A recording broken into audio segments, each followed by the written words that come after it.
2024లో ప్రజలు ఒక రాజకీయ సంస్కృతిని తిరస్కరించారు, భయాన్ని తిరస్కరించారు, అహంకారాన్ని తిరస్కరించారు, అధికారమే అంత అన్న భావజాలాన్ని తిరస్కరించారు. ప్రజాస్వామ్యంలో ప్రజల కంటే ఎవరు పెద్దవారు కాదని మరోసారి గుర్తు చేశారు. అందుకే 2024లో చేసినట్టు కొన్నిసార్లు ప్రజలు కేవలం ఓటు వేసి వదిలిపెట్టరు, చరిత్ర రాస్తారు. 2024లో ఆంధ్రప్రదేశ్ ప్రజలు చేసింది అదే. ఆ తీర్పు ఈ రాష్ట్రానికి మళ్ళీ ఆశనిచ్చింది, ఆంధ్రప్రదేశ్ సమాజానికి మళ్ళీ ఆత్మవిశ్వాసాన్ని ఇచ్చింది, ఒక తరం భవిష్యత్తుని మళ్ళీ నమ్మకాన్ని కల్పించింది. ప్రజలు మౌనంగా కనిపించిన అవసరం వచ్చినప్పుడు చరిత్రని మార్చగలరని మరోమారు నిరూపించిన సందర్భం అది. 2 ఏళ్ల క్రితం మీరిచ్చింది కేవలం అధికారం కాదు, ఒక బాధ్యత.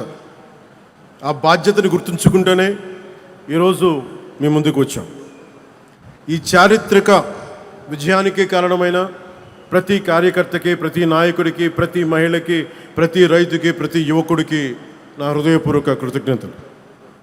ఈ విజయం కేవలం తెలుగుదేశం పార్టీదో, భారతీయ జనతా పార్టీదో, జనసేన పార్టీదో కాదు, ప్రజల విజయం ఇది. ఇది అహంకారం విధ్వంసంపై ప్రజాస్వామ్యం సాధించిన విజయం. ఈ కూటమి ఆంధ్రప్రదేశ్ పునర్నిర్మాణం కోసం ఏర్పడిన కూటమి. ఈ కూటమి అధికారాన్ని పంచుకోవడానికి కాకుండా బాధ్యతని పంచుకోవడానికి ఏర్పడింది. దేశానికి ప్రధానమంత్రి శ్రీ నరేంద్ర మోదీ గారి దూరదృష్టి, రాష్ట్రానికి ముఖ్యమంత్రి శ్రీ నారా చంద్రబాబు నాయుడు గారి అనుభవం, ప్రజల ఆకాంక్షలను ప్రతిబింబించే జనసేన సంకల్పం, ఈ 3 శక్తులు కలిసినప్పుడే ఆంధ్రప్రదేశ్ పునర్నిర్మాణానికి బలమైన పునాది ఏర్పడింది. కూటమిలో జనసేన 21 సీట్లతోటి సర్దిపెట్టుకునే సందర్భంలో చాలామంది వివిధ రకాలుగా విమర్శించారు. కానీ మేము 21 సీట్లతో రాజీ పడలేదు. ఆంధ్రప్రదేశ్ భవిష్యత్తు కోసం 21 సీట్లకి జనసేన పరిమితాన్ని చేశాం. ఆ త్యాగానికి ప్రజలు ఇచ్చిన సమాధానమే 100% స్ట్రైక్ రేట్. 2 ఏళ్ల క్రితం మేము ఇచ్చిన హామీలు ఈరోజు ఒక్కొక్కటిగా ఆచరణలో కనిపిస్తున్నాయి.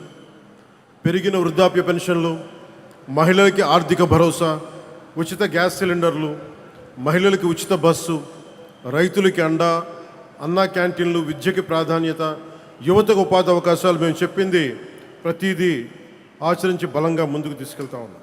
నా శాఖల విషయానికి వస్తే మహాత్మా గాంధీ కలలుగన్న గ్రామ స్వరాజ్యం, పండిట్ దీన్ దయాళ్ ఉపాధ్యాయ ప్రతిపాదించిన అంత్యోదయ సిద్ధాంతం, last mile governance, doctor BR Ambedkar గారి రథసారథిగా రాజ్యాంగం ద్వారా స్థానిక స్వపరిపాలనకు వేసిన బలమైన ప్రజాస్వామ్య పునాదులు, ఈ 3 ఆలోచన సంగమమే నేడు నరేంద్ర మోదీ గారి నాయకత్వంలోని ప్రభుత్వ పాలనా తత్వం.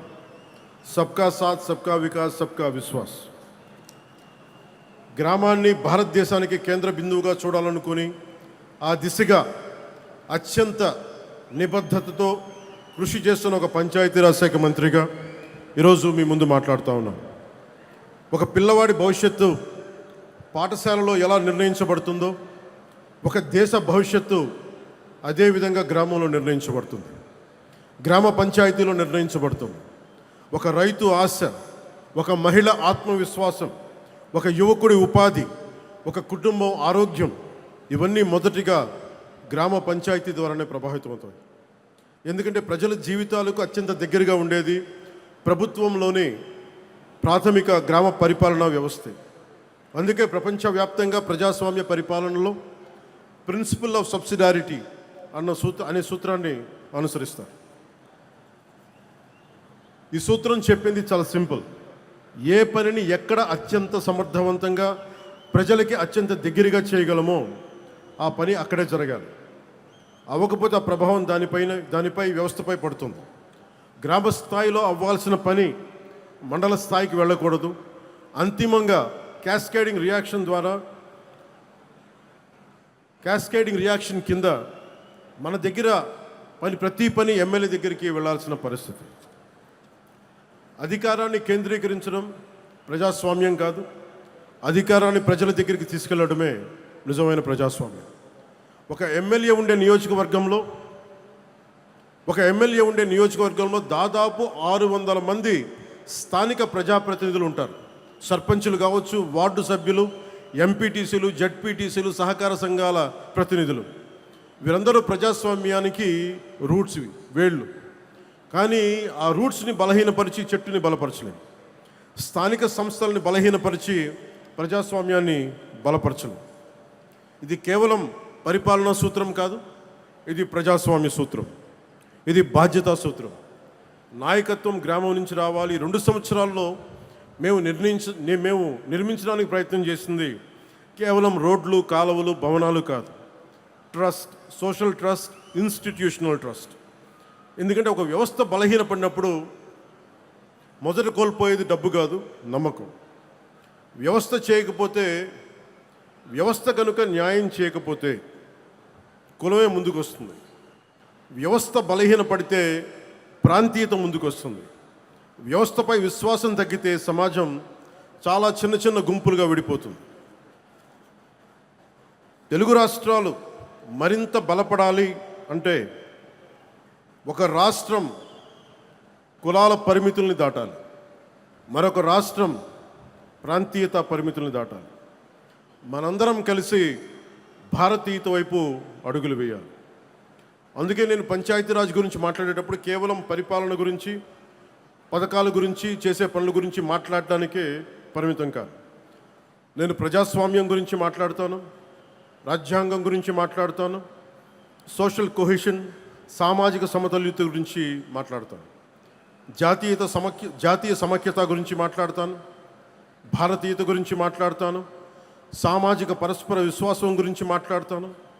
ఈ మధ్య మేము పరిష్కరించిన విజయనగరం జిల్లాలోని ఒక పెద్దపెంకి గ్రామంలో ఫైలేరియా సమస్య ప్రత్యక్ష ఉదాహరణ.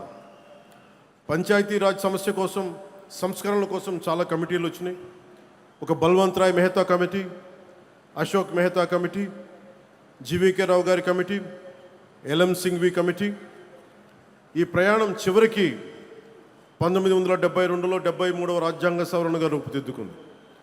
93 నుండి పంచాయతీరాజ్ రాజ్యాంగ సంస్థలకు రాజ్యాంగ హోదా లభించింది.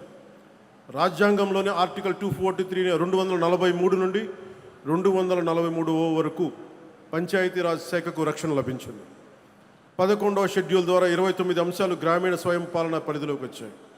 ఇది ప్రపంచంలోనే అతిపెద్ద ప్రజాస్వామ్య వికేంద్రీకరణ ప్రయోగం. దాదాపు 2.6 lakhs గ్రామ పంచాయతీలు, 30 లక్షలకు ఎన్నికైన స్థానిక ప్రతినిధులు, వారిలో 14 లక్షల పైగా మహిళలు. ఇది ప్రపంచంలోనే అతిపెద్ద గ్రాస్ రూట్స్ డెమోక్రటిక్ వర్క్. ఇవన్నీ ఎందుకు చెప్తున్నామంటే, ఇన్ని వ్యయ ప్రయాసలు కూర్చి ఇన్ని రకాల చట్టాలు చేస్తే ఆ వ్యవస్థ నిజంగా అధికారాన్ని గ్రామానికి ఇచ్చిందా? రాజ్యాంగం అధికారాన్ని ఇచ్చింది, కానీ ఆ స్ఫూర్తి అమలు అయిందా? నిధులు గ్రామానికి చేరాయా? నిర్ణయాధికారం గ్రామానికి చేరిందా? బాధ్యత గ్రామానికి చేరిందా?